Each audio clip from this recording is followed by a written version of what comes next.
Howdy. This is going to be a different talk. We're actually going to take a drive on this. What's up, you guys? It's Boomoo. We're going to do a little different video. I actually decided to buy a Tesla Model 3 long range back in February and just got it on June, just passing 25,000 miles.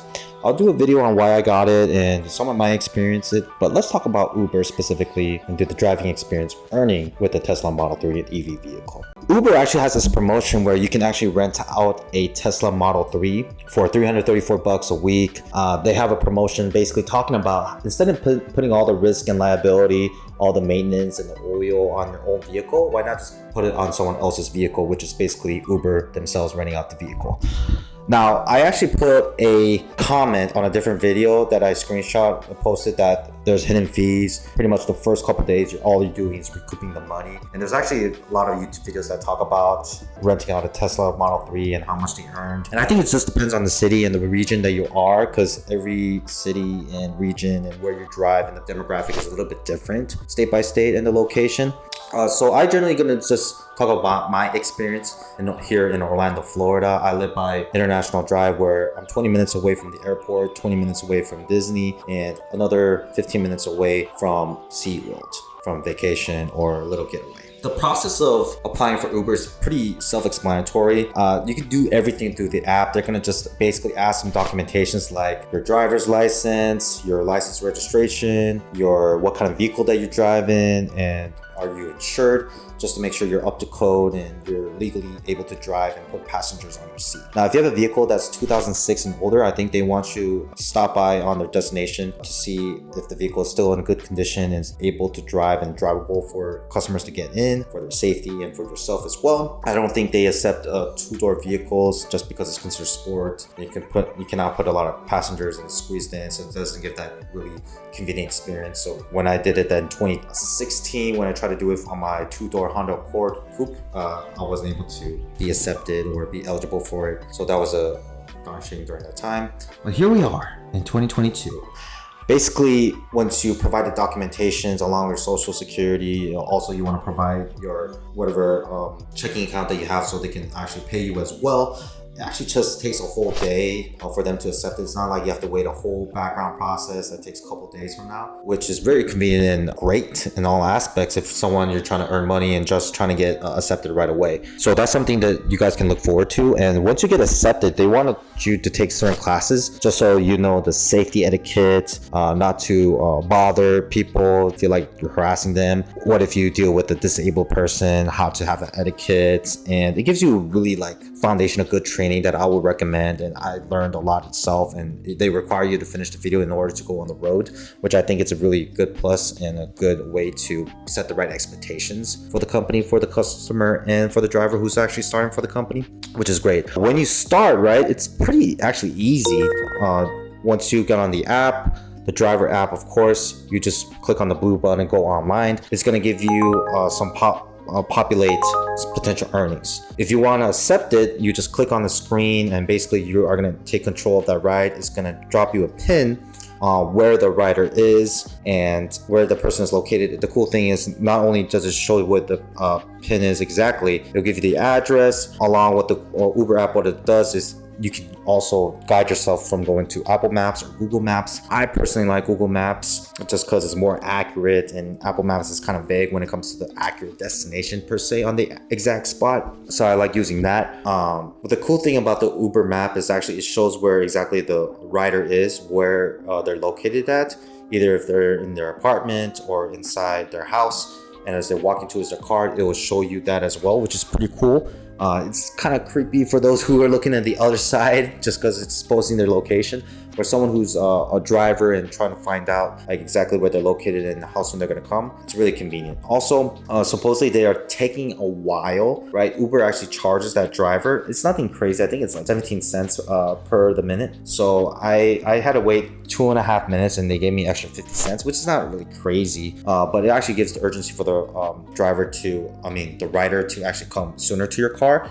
And they get notified as soon as you pull up in the destination. So the rider needs to have some courtesy to appear to your car sooner. Not only that, what I would recommend if you are going to do a rideshare opportunity is to download an app where it actually tracks the miles. I get about $1.50 for every mile, and actually extend it for 2022. It's a really cool, convenient way that you can actually deduct taxes, deduct the miles on, because it's considered business expenses. Also, whatever app that you purchase, that's considered a business expense as well. I personally use Everglance because it tracks all the miles, and I don't have to like personally get on the app to do it.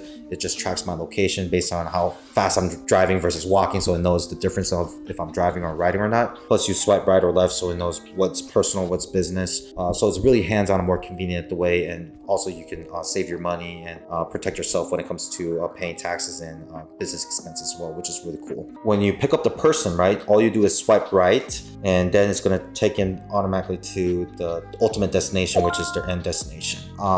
For some reason, when you pick them up, it doesn't show like where the end destination is going to be unless like it's before like the offering and opportunity populates on the screen. But the cool thing is once you pick them up, it shows where the destination is, and you can go back to Apple Maps, Google Maps per se. But I like to use it on my Tesla navigation just so the rider behind me knows exactly where, how many minutes it is and how far it is. Uber navigation shows exactly on what pin, what destination is supposed to be dropped. So that's really convenient for you just to know exact location, because sometimes the Tesla navigation is not super accurate along with Apple, but I say it's slightly more accurate than Apple. So when it comes to like dropping in them off, that's something I would recommend for those who have never driven an EV vehicle doing Uber. They will sometimes and I think it's really algorithm driven. Before you drop them off, they'll give you a bunch of more offers and ride opportunities for you because they want you to keep on consistently keep on going since you're already driving them and you want to make more money. Of course, one point that I want to tell people that is that you don't want to accept every single ride per se. Because you don't get paid until you actually pick them up and drop them off. So an example is I had a drive around 4 a.m. I woke up one day and said I want to just drive people at 4 a.m. And apparently the person was 12 minutes away because there were no drivers except for myself. I have to drive 12 minutes, then go for a ride that's 25 minutes. So I basically got paid almost like $10 an hour just because no one else was available, and it was very super slow, and I was just driving more than just because there was not much available drivers. Instead, what would be a better strategy would be to do is pick and choose the ones that are nearby you. If it's 5 minutes or 7 minutes that you won't mind driving, and pick them up, and that is actually their end destinations pretty long within itself. So I would like to pick up destinations that I can get like $10 up, that I know I'm going to spend less than 30 minutes, just so I can get about $25 an hour. I average about for 4 hours or 4.5 hours, about $100. And if you're the type of person who's looking for side income, side money, and not trying to work full time for 20 hours a week for 5 times out of the 7 days, you're basically earning an extra $2,000 just doing that, which is not a really bad hustle considering that you're doing it part-time and you can control the hours of when you want to do it, when you want to take off, when you want to take breaks, and being in control just because you're only technically have your own business and controlling your money and controlling your aspect. Plus the cool thing is like you have an EV vehicle, so when people get in the car is that most of the people 8 out of 10 times don't exactly have an idea how to open the car, which I thought was pretty interesting, even though it's becoming more popular nowadays. Then I get to understand that it only takes about 1% of new car sales are EV vehicles, which talks about still we're in an infant stage. The cool thing is it's one of the safest cars in the market, right? Just because all the weights on the battery, it's very hard for it to flip and shift. It's actually one of the only cars that I think I know on the car safety rating that's almost 5-star across the board. But yeah, when people get in the car, most of them will say it's my first time getting in a Tesla. So you generally spark a conversation naturally because they open up to you. And I generally realize if you have a really back and forth natural conversation, you get to get tipped more, which gets you to have more money. And Uber has this promotion where if you have a zero emission car, it gives you $1 for each ride that you do. So if I do 2 rides, I get $2 because it's $1 a piece. So if I do 100 rides throughout, I get an extra $100 for completing each of those rides, which is cool. It puts more money in your pocket. So you can give the driving experience, the speed is actually gives them the most excitement for people who've never been on a vehicle. For those who own a vehicle and did it for the first time, you guys could probably remember that getting the butterflies and that adrenaline. For single guys, they are not generally the biggest spenders when it comes to the people business, but they generally open up just because they like the vehicle and the technology aspect of it. And generally, any conversations that I have back and forth, I realize that I get more tips. And it's a great idea to open up with people if they're just visiting or here there for vacation, just so you can be a point and source of contact. But you have to know when you got to zip it as well. I one time picked up a Hooters girl from her workplace. I think it was about 10 p.m. Being in the food and beverage industry, just dealing with guys all the time, I just zipped my mouth and picked her up and just drove her to her destination. At the end of the day, she gave me a $10 tip, which I was surprised because I wasn't really expecting much. I was just trying to just drop her off. And I had another incident where two girls,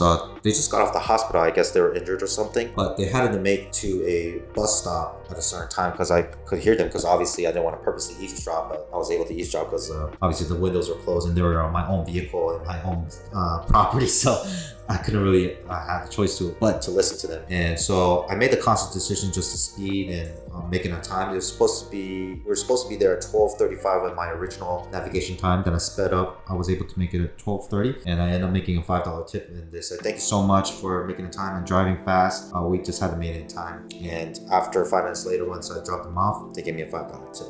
You want to keep on getting on the groove of ride, just because Uber's going to incentivize you just to get on more rides and drives. I'll generally accept it before I finish the ride, so you can be on the rhythm and keep on going and make money, just so you don't lose your flow, right? But you can take it whenever breaks that you want, which is really the beauty of the product and beauty of the opportunity. Work whenever you want, take a break whenever you want, and work however hard you want and earn how much of you want, because you're the one who controls the time. I generally like to do during Saturdays, Sundays, Fridays, just so there's more demand. Also, the app shows you where the most demand is and what locations have the most earning potential. If it's in the middle of nowhere in the woods and it's at 4 a.m. and no one's actually requesting it, somewhere you're losing signal, then you probably won't get any good opportunities, just to be very straight up front. But it's generally good to be close to the airports where there's always going to be constant demands. You just got to watch out, just because there'll be cars that be parked all the time, just because there's always high demand.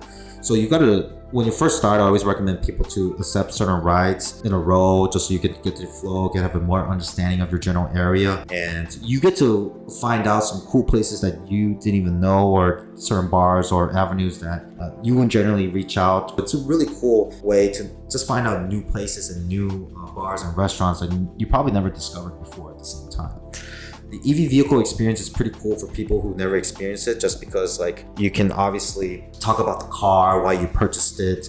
I always tell people I was spending $550 just because I was driving 50 miles plus a day. It was adding up to $550 a month, of course. So I was like, you know what? I need a new vehicle, and it's breaking down because I had it. It's a 2010 Honda Accord, and I had it since college, which is 2014 till 2022 of May. It was breaking down and things were getting a little bit sketchy at the time when it comes to the condition of the vehicle. So I always tell people, the way I justify the purchase was that I was going to spend an extra $300 for a brand new vehicle. This is when gas prices were going crazy in January 2022, when I was really considering buying it.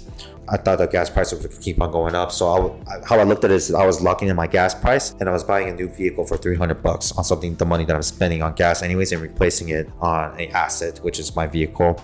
And it's one of those cars that keep the value of the car just because it's software driven. Elon Musk talks about how, or articles talk about that, he got inspired by the iPad, and it's software driven. So all you have to do is update the car. It becomes the latest, updated, smartest car. And you don't have to really buy a new vehicle all the time just to have a brand new standard vehicle. It's safe. There's no moving pieces. There's no maintenance. The battery's on the way. It's all electric. So there's a lot of cool aspects to the car, and people will generally ask questions. And this is where you show why you bought the car and some of the things that you love with the car, and that there's multiple charging stations. So they get the idea of, oh man, I should probably buy a Tesla as well, which you're spreading the good news of sustainable world and sustainable energy, which I think is really cool as well. So yeah, also you can give them the twerk, just so you can amaze people. And it's kind of funny when you see their faces, and sparks the conversation more on that aspect. And yeah, it's a great opportunity for you just to If you're not really one of those heavy talkers, you don't have to really talk. You know, people mostly give me 5 stars, even though I don't talk at all. And obviously, you can tell by generally just the conversation and the demeanor and how if they're staying on their phone. So yeah,